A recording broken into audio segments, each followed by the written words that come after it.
Hello everyone, welcome back to my YouTube channel. मेरा नाम मोनिका है और आज हम करेंगे सामाजिक विज्ञान का कार्यपत्रक 3। और आज का जो उपविषय रहेगा आपका वो है यूरोपीय व्यापारियों का भारत में आगमन।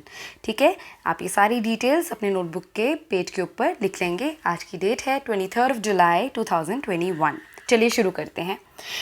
1680 के दशक तक इंग्लैंड और यूरोप में छापेदार भारतीय सूती कपड़ों की ज़बरदस्त मांग पैदा हो चुकी थी।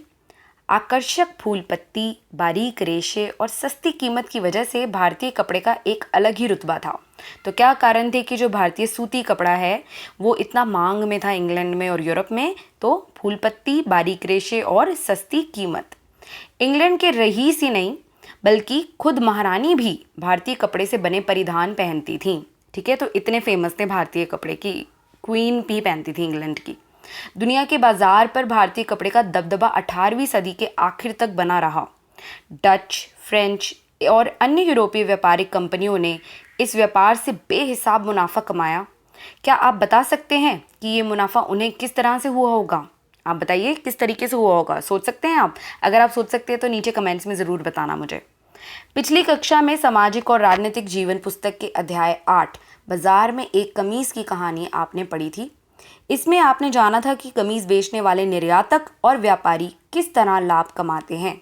आइए इसे समझने के लिए एक गतिविधि दोहराते हैं। निर्यातक कौन होता है और आयातक कौन होता है नीचे अभी हम पढ़ेंगे। ठीक है, मैं आशा करती हूँ शायद आपको पता भी हो, कुछ बच्चों को नहीं पता होगा तो मैं नीचे डिस्कस करूँगी। चलिए गतिविधि देखते हैं। क्या है गतिविधि? एक ये शर्ट बनी हुई है और शर्ट में ये लिखे हुए हैं सारे कि इसका जो मूल्य है कितना है, 200 रुपये, और भंडारण आदि का 100 रुपये, विज्ञापन में इसको प्रचार करने के लिए 300 रुपये तक लगे हैं और लाभ कितना मिलता है, 600 रुपये एक शर्ट का। ठीक है, तो अब हम पढ़ते हैं ये क्या लिखा है। संयुक्त राज्य अमेरिका के कपड़ों की एक दुकान पर बहुत सी कमीज़ें प्रदर्शित की गई हैं। इन कमीज़ों की कीमत $26 या 1200 रखी गई है। दिए गए चित्र के अनुसार रिक्त स्थानों की पूर्ति करें। ठीक है, संयुक्त राज्य अमेरिका की कमीजों के एक व्यवसायी ने दिल्ली के वस्त्र निर्यातक से कमीज कितने में खरीदी? 200 रुपये प्रति कमीज के हिसाब से खरीदी। ठीक है, फिर उसने 300 रुपये संचार साधनों द्वारा विज्ञापन के लिए खर्च किए। इसके बाद लगभग प्रति कमीज 100 रुपये स्टोर में रखने, प्रदर्शन और अन्य मद में खर्च किए। इस तरह से इस व्यक्ति को कमीज की लागत 600 रुपये पड़ी, जबकि वह उसे 1200 में बेचता है। एक कमीज पर उसे 600 रुपये का मुनाफा हुआ। वह जितनी अधिक संख्या में कमीजें बेचेगा उसे उतना ही अधिक लाभ होगा। ठीक है, गतिविधि पूरी हो चुकी है हमारी। चलिए आगे देखते हैं। आगे एक प्रश्न दिया है। इधर दिल्ली के वस्त्र निर्यातक ने 200 रुपये प्रति कमीज के हिसाब से जो कमीजें बेची उसमें कपड़ा और कमीज में लगने वाले कच्चे माल का मूल्य है 70 रुपये प्रति कमीज के हिसाब से पड़ा। कामगारों की जो मजदूरी है वो 15 रुपये प्रति कमीज और कार्यालय चलाने का जो खर्च है वो 15 रुपये प्रति कमीज की दर से हुआ। ठीक है, तो 200 रुपये की कमीज के हिसाब से कमीजें बेची हैं और उसमें जो जो चीज़ें लगी हैं उसको बनाने में वो सब लिखा है यहाँ पे। आपके लिए प्रश्न क्या है?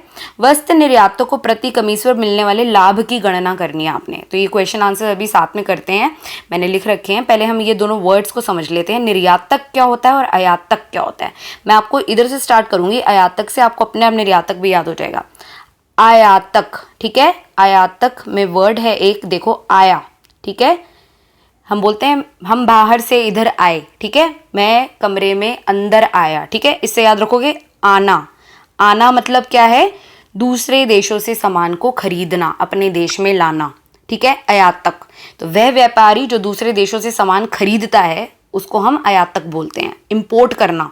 ठीक है, इम्पोर्ट, आपने ये वर्ड भी सुना होगा ना, इम्पोर्टेड बोलते हो ना, इम्पोर्टेड सामान है ये। इम्पोर्ट से याद रखना इन, जो हम खरीदते हैं, अंदर। ठीक है, अब निर्यातक क्या होगा? इसका उल्टा, निर्यात करना, एक्सपोर्ट, वह व्यापारी जो दूसरे देशों को सामान बेचता है।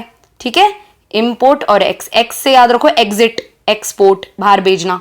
ठीक है, हो गया ना याद? कितना इजी है ना ये। चलिए अब नेक्स्ट कर लेते हैं ये तीनों प्रश्न के उत्तर। पहला प्रश्न है, वस्त्र निर्यातक को प्रति कमीज पर मिलने वाले लाभ की गणना कीजिए। तो कच्चे माल का मूल्य है 70 रुपये, कामगारों की जो मजदूरी है वो थी 15 रुपये, प्रति शर्ट की बात हो रही है यहाँ पे। कार्यालय चलाने का जो खर्च है वो भी 15 रुपये। कुल कितने रुपए लगे एक शर्ट को बनाने में? 100 रुपये। और जो कमीज बेची वो कितने में बेची? 200 रुपये। तो लाभ क्या होगा? 200 माइनस 100, तो 100 रुपये का लाभ होगा प्रति कमीज पर। ठीक है, ओके। Now next question. 18वीं सदी के आखिर तक सूती कपड़ों के व्यापार में भारत और इंग्लैंड में से आयातक और निर्यातक देश को पहचानिए। तो आयातक देश कौन? जो भारत से सामान मंगवाता था। कौन था वो? इंग्लैंड। और निर्यातक देश कौन? भारत, जो बाहर सामान बेचता था। ठीक है। प्रश्न 2, 18वीं सदी के आखिर तक इंग्लैंड और यूरोप में भारतीय सूती कपड़ों की जबरदस्त मांग के क्या कारण थे? इसके कारण थे आकर्षक फूल पत्ती, बारीक रेशे और सस्ती कीमत। तो इन्हीं सब कारणों की वजह से भारतीय सूती कपड़ों की जबरदस्त मांग थी यूरोप में। ठीक है। सो ये थी आपकी आज की वर्कशीट। मैं आशा करती हूँ आपको बहुत अच्छे से समझ में आई होगी और आपको क्वेश्चंस के आंसर भी मिल गए हैं। तो इसको जल्दी से आप अपनी नोटबुक में कर लीजिए। मैं मिलती हूँ आपको नेक्स्ट वर्कशीट के साथ। This is Monika ma'am saying bye bye, take care of yourself.